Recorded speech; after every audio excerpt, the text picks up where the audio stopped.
Yan si turtle namin guys. Matagal namin hindi nakita. Since baby pa kasi si Miggy, andyan na siya. Tapos nawala lang siya way back 4 years ago.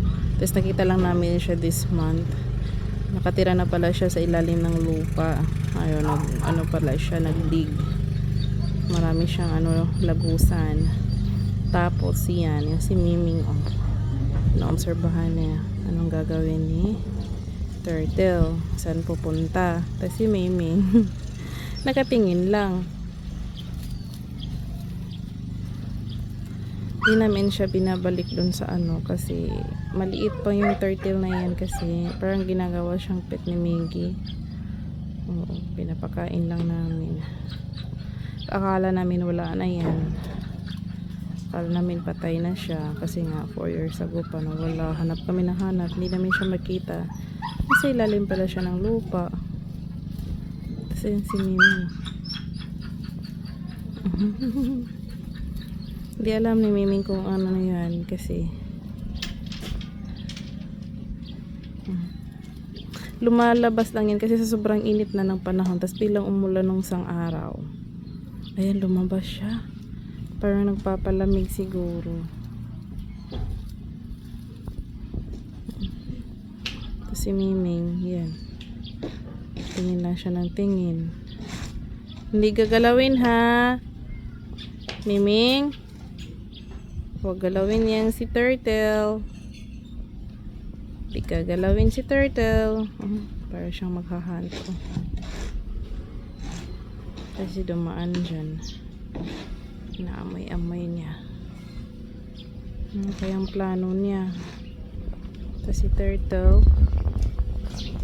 Diyan. Si turtle. Diyan si turtle. Ayan. Ito si Miming.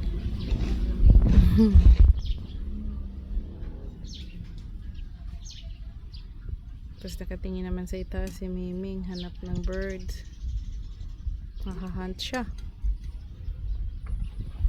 Huwag mong huntingin si turtle ha,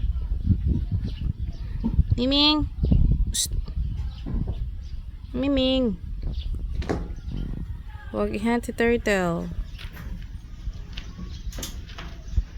Katulog na siya. Sobrang init kaya. Andun na si turtle. Hindi pumasok.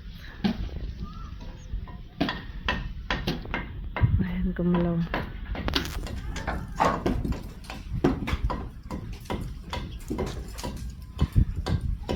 Ano kayang plano ni Mimi?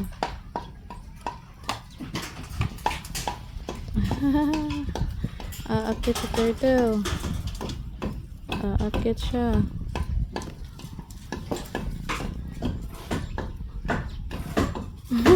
Natakot. Natakot yan, boy. Takot yan, boy. Takot siya kay Miming, boy. Dumistansya siya.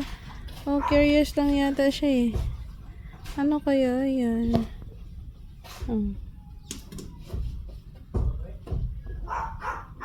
Bye bye. Thanks for watching, guys.